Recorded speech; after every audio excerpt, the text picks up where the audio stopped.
Assalamualaikum warahmatullahi wabarakatuh. Halo semuanya, pada kesempatan ini kami akan memaparkan hasil laporan pemetaan keselamatan dan kesehatan kerja atau K3 yang telah kami lakukan di Laki Pusat Terapi, yang dimana itu sebuah fasilitas layanan kesehatan alternatif yang berlokasi di Jalan Wiromargo nomor 11A, Kecamatan Klojen dan di Kota Malang. Sebelum masuk ke pembahasannya, kita akan memperkenalkan diri kita masing-masing. Saya Muhammad Ali Tofa Dimas Prayoga dengan NIM akhir 501. Lanjut dengan saya Muhammad Hairul Salih dengan NIM akhir 499. Jadi di sini saya akan menjelaskan bahwa Luki Pusat Terapi itu merupakan tempat terapi refleksi dan pengobatan alternatif yang berfokus melayani pasien lanjut usia atau lansia. Bangunannya itu terdiri dari 3 lantai, beroperasi setiap hari mulai jam 7 sampai jam 17.30 WIB.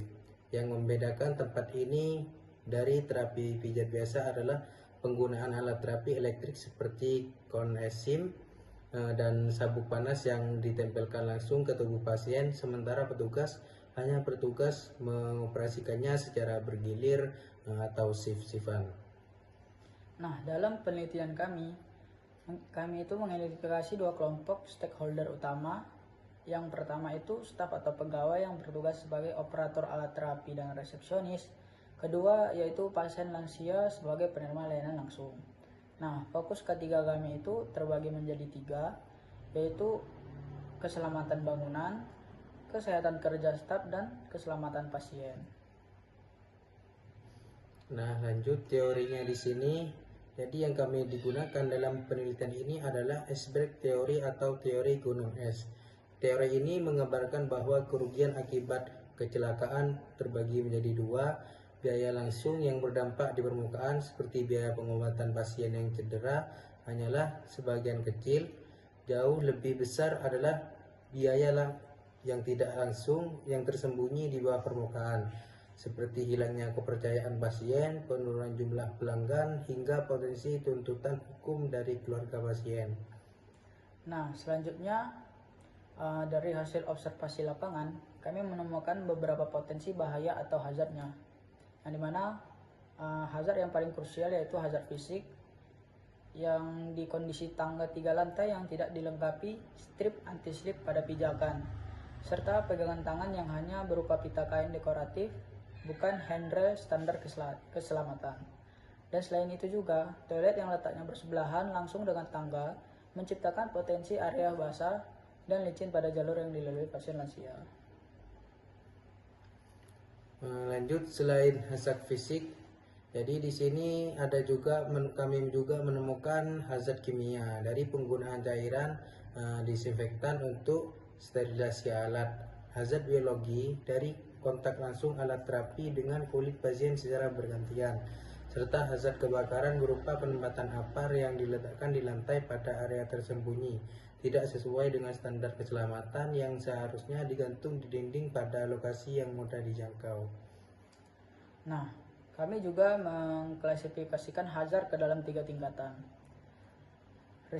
Risiko tinggi atau merah mencakup kondisi tangga tanpa standar keselamatan dan penempatan apar yang tidak sesuai standarnya. Keduanya memerlukan tindakan perbaikan segera, di mana risiko sedang atau kuning meliputi kedekatan toilet dengan tangga, penataan kabel yang belum rapi, dan belum adanya SOP sterilisasi alat antar pasien. Lanjut, kami juga melakukan wawancara terhadap 4 responden dari pihak pengelola.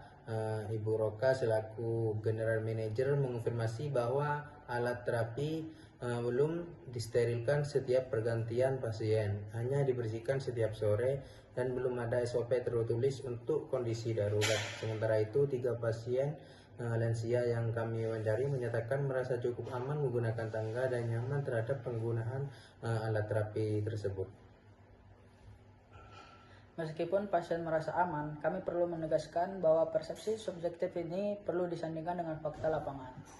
Pegangan tangga yang dimaksud pasien sesungguhnya hanyalah pita kain dekoratif, bukan handle berstandar keselamatan. Hal ini juga yang menjadi inti dari iceberg teori dalam kasus ini, yang dimana risiko sesungguhnya jauh lebih besar dari yang tampak dan dirasakan. Nah, rekomendasinya di sini berdasarkan temuan tersebut kami merekomendasikan 3 hal utama.